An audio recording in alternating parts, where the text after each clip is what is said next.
अस्सलाम वालेकुम व्यूवर्स। आज मैं आपके साथ शेयर करने लगी हूँ रबड़ी कस्टर्ड की रेसिपी, जो आपने ना तो पहले बनाई होगी और ना खाई होगी। इसके लिए मैंने 1 केजी मिल्क ले लिया, उसको बॉयल करने के लिए मैंने रख दिया चूल्हे पर। साथ ही इसमें मैंने डाल दी हाफ़ प्याली सवैयाँ, कलरफुल सवैयाँ ऐड की हैं इसमें मैंने। अब हमने यहाँ पे दूध को बॉयल करना है, साथ ही हमारी सवैयाँ भी गल जाएँगी इतने में। तो यहाँ पे मैंने थोड़ा-सा ठंडा दूध ले लिया अलग प्याली में, तो इसमें हमने कस्टर्ड को मिक्स करना है, जिस तकरीबन 4 टेबल स्पून इसमें मैं कस्टर्ड के भर के ऐड करूँगी। यहाँ पे मैंने मैंगो फ्लेवर लिया है, आप बनाना फ्लेवर या जो भी आप पसंद करते हैं, कोई भी फ्लेवर इस्तेमाल कर सकते हैं। अच्छे से मिक्स करेंगे और ताकि कस्टर्ड की तमाम गुठलियाँ जो हैं वो दूध में मेल्ट हो जाएँ। तो ये मिक्स हो गया, अब इसको साइड पे रखते हैं। अच्छा, यहाँ पे दूध भी अच्छे से बॉयल हो चुका था और यहाँ पर सेवइयाँ भी गल चुकी थी। तो अब इसमें मैं डाल रही हूँ ब्रेड। ब्रेड से एक तो रबड़ी फ्लेवर आएगा। ब्रेड के मैंने स्लाइस जो हैं साइड से काट लिए थे। ब्राउन साइड्स हमने काट लेने हैं और बिल्कुल ऐसे छोटे-छोटे पीसेज़ में हमने इसे ब्रेड को डाल लेना है, या आप ब्रेड क्रम्ब्स भी बना के डाल सकते हैं। दोनों स्लाइस ऐड कर दिए, आप 3 से 4 भी डाल सकते हैं, लेकिन मैंने सिर्फ इसमें 2 स्लाइस डाले हैं। अच्छे से मिक्स कर लेंगे और यहाँ पे हम 1 से 2 मिनट फिर कुक कर लेंगे और फिर हम इसमें चीनी ऐड करेंगे।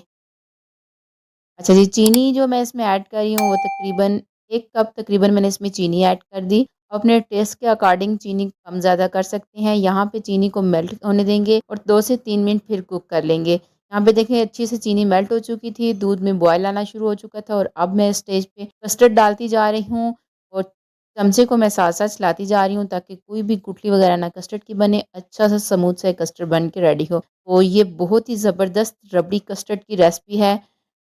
रमज़ान स्पेशल रेसिपी है, तो रमज़ान में इंस्टेंट आप रबड़ी कस्टर्ड बनाएँ और सारी को एन्जॉय करें।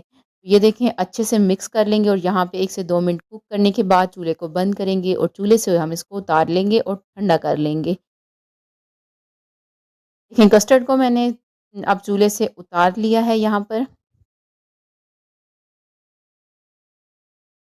और कस्टर्ड को ठंडा भी कर लिया है। एक खूबसूरत सा बाउल लेंगे जिसमें हमने रबड़ी कस्टर्ड को सर्व करना है। तो देखें कितना ज़बरदस्त लुक आ रही है और खाने में भी ज़बरदस्त था, मज़ेदार था, इसका टेस्ट बहुत माशाल्लाह ज़बरदस्त था। हमने डेकोरेट करना है तो इसको मैंने नारियल कद्दूकस कर लिया। आप यहाँ पर अपनी पसंद के जो है ड्राई फ्रूट्स ऐड कर सकते हैं। अगर नहीं है तो कोई बात नहीं, आप ड्राई फ्रूट को स्किप कर दें। आप ऐसे भी इसे एंजॉय कर सकते हैं। तो मैंने नारियल को कद्दूकस कर लिया था, मेरे पास यही था। तो मैंने इसको सारी साइडों पे फैला दिया रबड़ी कस्टर्ड के ऊपर। साथ ही मैंने थोड़ी-सी किशमिश ले ली, उसको डेकोरेशन में ऐड कर लिया और सेंटर में फिर मैंने नारियल डाल दिया।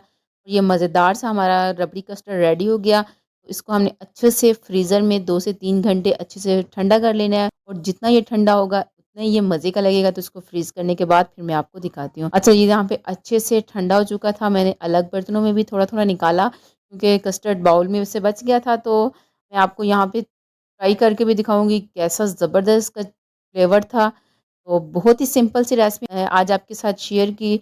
आई होप आपको मेरी रेसिपी अच्छी लगी हो। अगर अच्छी लगी तो वीडियो को लाज़मी लाइक करें। चैनल पर न्यू हो तो सब्सक्राइब करें। वीडियो देखने के लिए शुक्रिया। अल्लाह हाफ़िज़।